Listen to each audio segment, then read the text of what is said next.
Berenice, a short story written by Edgar Allan Poe and performed by Frank Marcopolos of frankmarcopolos.com and youtube.com/BrooklynFrank. Dicebant mihi sodales, si sepulchrum amice visitarem, curas meas aliquantulum fore levatas. Eben Zayat. Misery is manifold. The wretchedness of earth is multiform, overreaching the wide horizon as the rainbow. Its hues are as various as the hues of that arch, as distinct too, yet as intimately blended, overreaching the wide horizon as the rainbow. How is it that from beauty I have derived a type of unloveliness? Well, from the covenant of peace, a simile of sorrow. But as in ethics, evil is a consequence of good, so in fact, out of joy is sorrow born. Well, either the memory of past bliss is the anguish of today, or the agonies which are have their origin in the ecstasies which might have been. Well, my baptismal name is Egaeus. That of my family I will not mention, yet there are no towers in the land more time-honored than my gloomy gray hereditary halls. Our line has been called a race of visionaries, and in many striking particulars, in the character of the family mansion, in the frescoes of the chief saloon, in the tapestries of the dormitories, in the chiseling of some buttresses, in the armory, but more especially in the gallery of antique paintings, in the fashion of the library chamber, and lastly, in the very peculiar nature of the library's contents, there is more than sufficient evidence to warrant the belief. Well, the recollections of my earliest years are connected with that chamber and with its volumes, of which latter I will say no more. Here died my mother. Herein was I born. But it is mere idleness to say that I had not lived before, that the soul has no previous existence. Well, you deny it? Let us not argue the matter. Convinced myself, I seek not to convince. There is, however, a remembrance of aerial forms, of spiritual and meaning eyes, of sounds musical yet sad, a remembrance which will not be excluded, a memory like a shadow, vague, variable, indefinite, unsteady, and like a shadow, too, in the impossibility of my getting rid of it, while the sunlight of my reason shall exist. Well, in that chamber was I born, thus awaking from the long night of what seemed, but was not, non-entity, at once into the very regions of fairyland, into a palace of imagination, into the wild dominions of monastic thought and erudition. It is not singular that I gazed around me with a startled and ardent eye, that I loitered away from my boyhood in books, and dissipated my youth in reverie. But it is singular that as years rolled away, and the noon of manhood found me still in the mansion of my fathers, it is wonderful what stagnation there fell upon the springs of my life, wonderful how total an inversion took place in the character of my commonest thought. Well, the realities of the world affected me as visions and as visions only, while the wild ideas of the land of dreams became, in turn, not the material of my everyday existence, but in very deed, that existence utterly and solely in itself. Berenice and I were cousins, and we grew up together in my paternal halls. Yet differently we grew. I, ill of health and buried in gloom, she, agile, graceful, and overflowing with energy. Hers the ramble on the hillside, mine the studies of the cloister. I living within my own heart, and addicted body and soul to the most intense and painful meditation. She, roaming carelessly through life with no thought of the shadows in her path, or the silent flight of the raven-winged hours. Berenice! I call upon her name. Berenice! And from the gray ruins of memory 1,000 tumultuous recollections are startled at the sound. Ah, vividly is her image before me now, as in the early days of her light-heartedness and joy. Oh, gorgeous yet fantastic beauty! Oh, sylph amid the shrubberies of Arnheim! Oh, naiad among its fountains! And then all is mystery and terror and a tale which should not be told.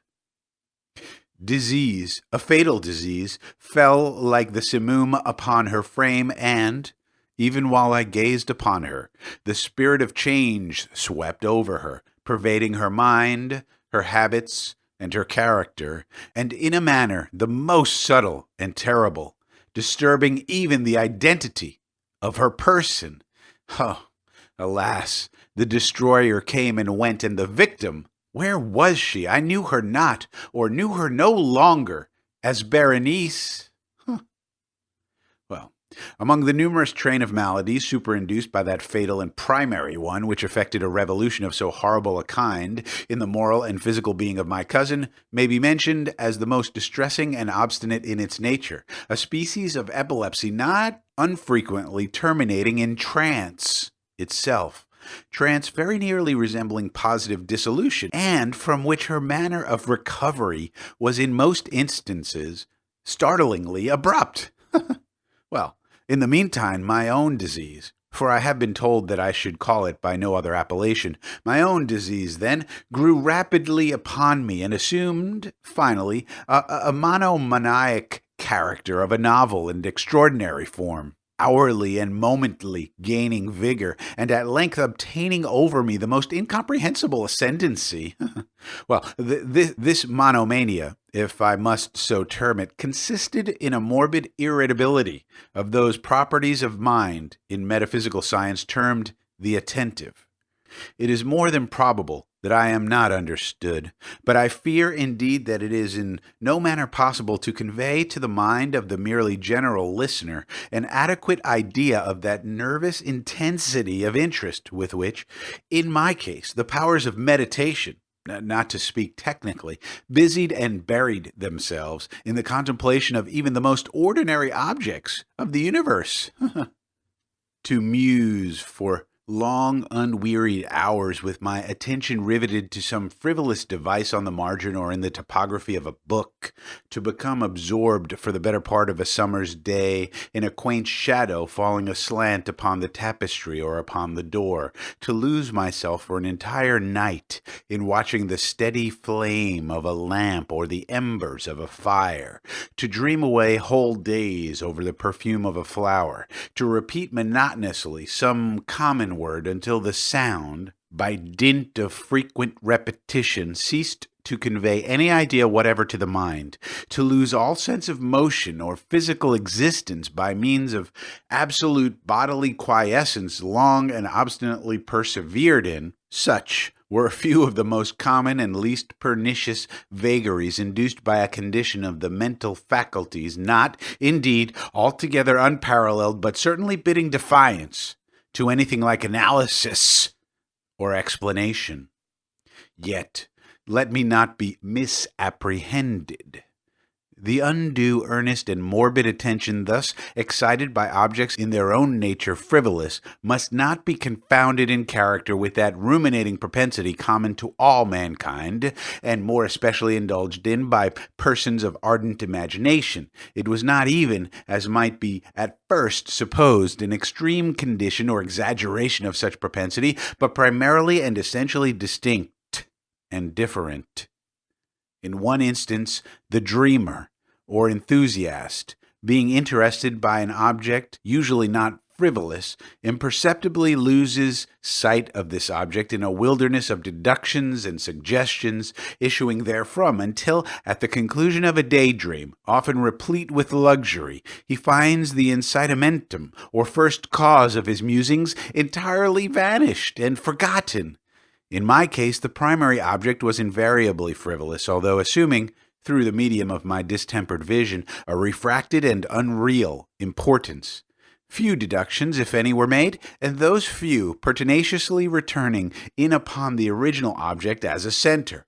The meditations were never pleasurable, and at the termination of the reverie, the first cause, so far from being out of sight, had attained that supernaturally exaggerated interest which was the prevailing feature of the disease.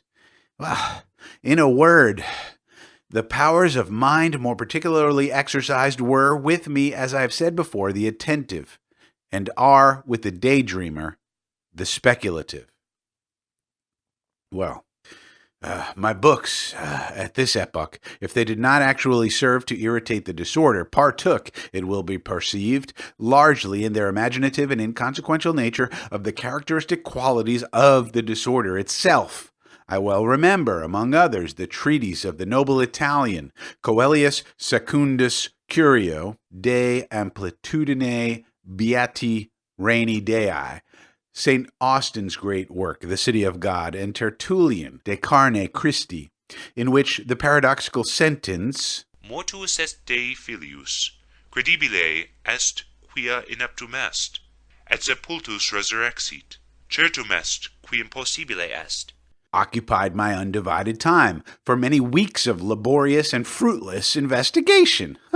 Well, thus it will appear that, shaken from its balance only by trivial things, my reason bore resemblance to that ocean crag spoken of by Ptolemy Hephaestion, which, steadily resisting the attacks of human violence and the fiercer fury of the waters and the winds, trembled only to the touch of the flower called asphodel. Well, and although to a careless thinker it might appear a matter beyond doubt that the alteration produced by her unhappy malady in the moral condition of Berenice would afford me many objects for the exercise of that intense and abnormal meditation whose nature I have been at some trouble in explaining, yet such was not in any degree the case. In the lucid intervals of my infirmity, her calamity indeed gave me pain, and taking deeply to heart that total wreck of her fair and gentle life, I did not fall to ponder frequently and bitterly upon the wonder-working means by which so strange a revolution had been so suddenly brought to pass. But these reflections partook not of the idiosyncrasy of my disease, and were such as would have occurred under similar circumstances to the ordinary mass of mankind. Well, true to its own character, my disorder reveled in the less important but more startling changes wrought in the physical frame of Berenice, in the singular and most appalling distortion of her personal identity.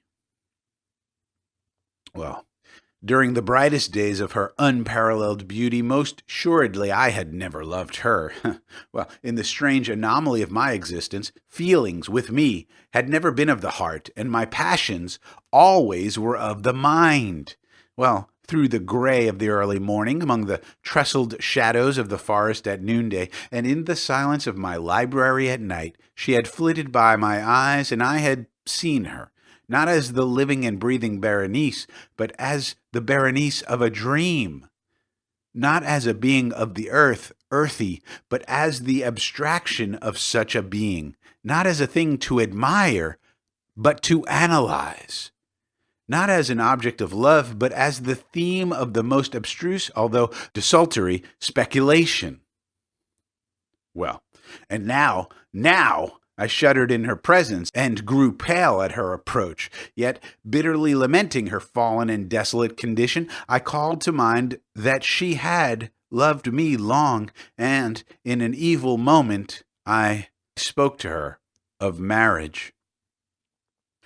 And at length the period of our nuptials was approaching when, upon an afternoon in the winter of the year, one of those unseasonably warm, calm, and misty days which are the nurse of the beautiful halcyon, I sat, as I thought, alone, in the inner apartment of the library, but uplifting my eyes, I saw that Berenice stood before me. Was it my own excited imagination, or the misty influence of the atmosphere, or the uncertain twilight of the chamber, or the gray draperies which fell around her figure, that caused in it so vacillating and indistinct an outline? I could not tell. She spoke no word. I, not for worlds, could I have uttered a syllable.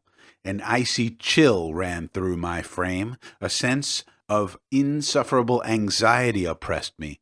A consuming curiosity pervaded my soul, and sinking back upon the chair, I remained some time breathless and motionless, with my eyes riveted upon her person. Alas! Its emaciation was excessive, and not one vestige of the former being lurked in any single line of the contour. My burning glances at length fell upon the face. Well, the forehead was high and very pale and singularly placid, and the once jetty hair fell partially over it and overshadowed the hollow temples with innumerable ringlets now of a vivid yellow and jarring discordantly in their fantastic character with the reigning melancholy of the countenance. The eyes were lifeless and lusterless and seemingly pupilless, and I shrank involuntarily from their glassy stare to the contemplation of the thin and shrunken lips. They parted, and in a smile of peculiar meaning the teeth of the changed Berenice disclosed themselves slowly to my view. Would to God that I had never beheld them, or that, having done so, I had died. The shutting of a door disturbed me, and, looking up, I found that my cousin had departed from the chamber, but from the disordered chamber of my brain had not, alas, departed, and would not be driven away, the white and ghastly spectrum of the teeth. Not a speck on their surface, not a shade on their enamel, not an indenture in their edges, but what that period of her smile had sufficed to brand in upon my memory.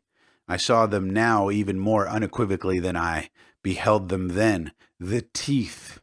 The teeth. They were here and there and everywhere, and visibly and palpably before me, long, narrow, and excessively white, with the pale lips writhing about them, as in the very moment of their first terrible development. Then came the full fury of my monomania, and I struggled in vain against its strange and irresistible influence.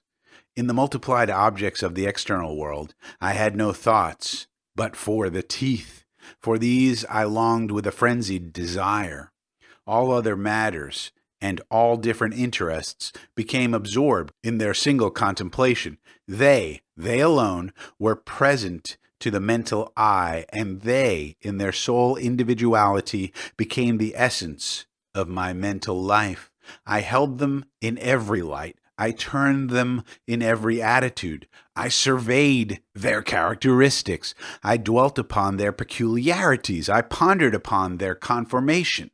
I mused upon the alteration in their nature. I shuddered as I assigned to them in imagination a sensitive and sentient power, and even when unassisted by the lips, a capability of moral expression. Of Mademoiselle Sally it has been well said, que tous ces pas étaient des sentiments, and of Berenice I more seriously believed, que toutes ces donc étaient des idées, des idées, Ah, here was the idiotic thought that destroyed me. des idées, Ah, therefore it was that I coveted them so madly. I felt that their possession could alone ever restore me to peace in giving me back to reason. And the evening closed in upon me thus, and then the darkness came and tarried and went, and the day again dawned, and the mists of a second night were now gathering around, and still I sat motionless in that solitary room, and still I sat buried in meditation, and still the phantasma of the teeth maintained its terrible ascendancy as, with the most vivid, hideous distinctness, it floated about amid the changing lights and shadows of the chamber.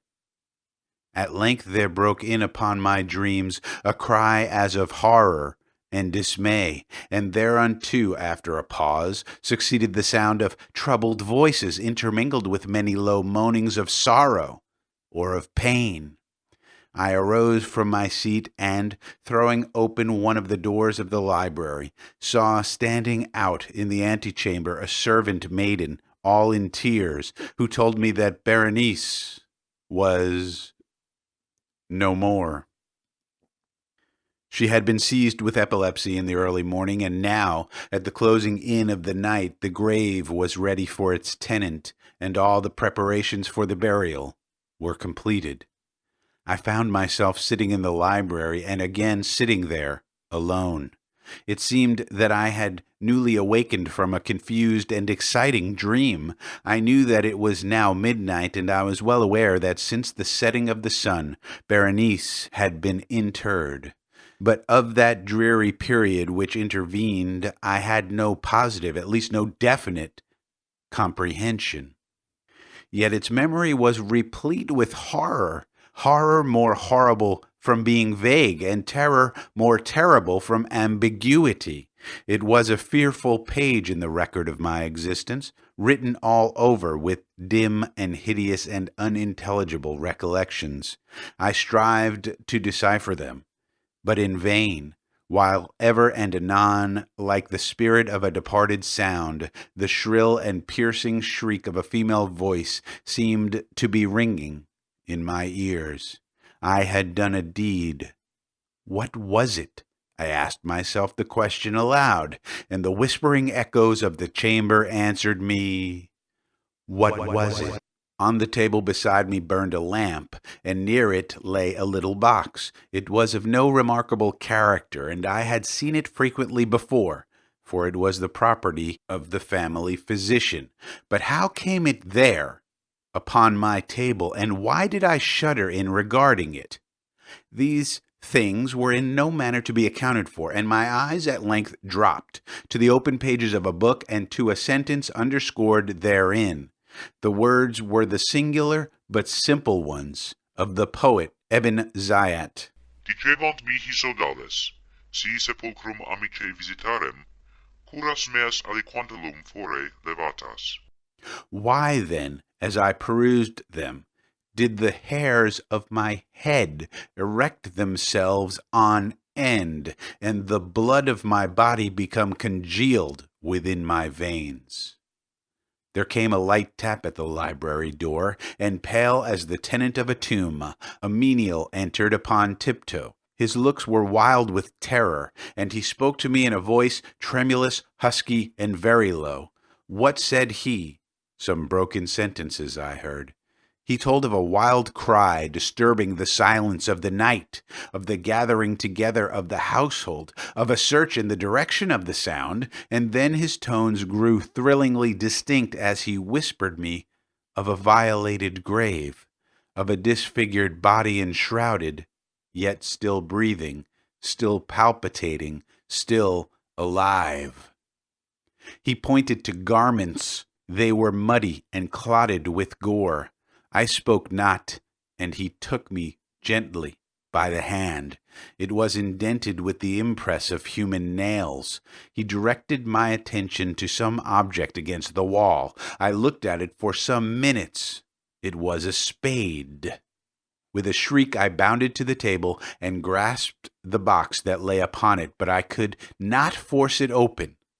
And in my tremor it slipped from my hands, and fell heavily and burst into pieces, and from it, with a rattling sound, there rolled out some instruments of dental surgery, intermingled with 32 small, white, ivory-looking substances that were scattered to and fro about the floor. You have been listening to a short story entitled Berenice. It was written by Mr. Edgar Allan Poe a long time ago and performed just recently by Frank Marcopolos of frankmarcopolos.com and youtube.com/BrooklynFrank. If you enjoyed it, please click like on this video, please, please, please. And or subscribe to this YouTube channel if you are not already for more free audiobooks just like this one. And leave me a comment in the comments section below with your thoughts about this story, Berenice by Edgar Allan Poe. As always, I thank you for your time, and I thank you for your attention.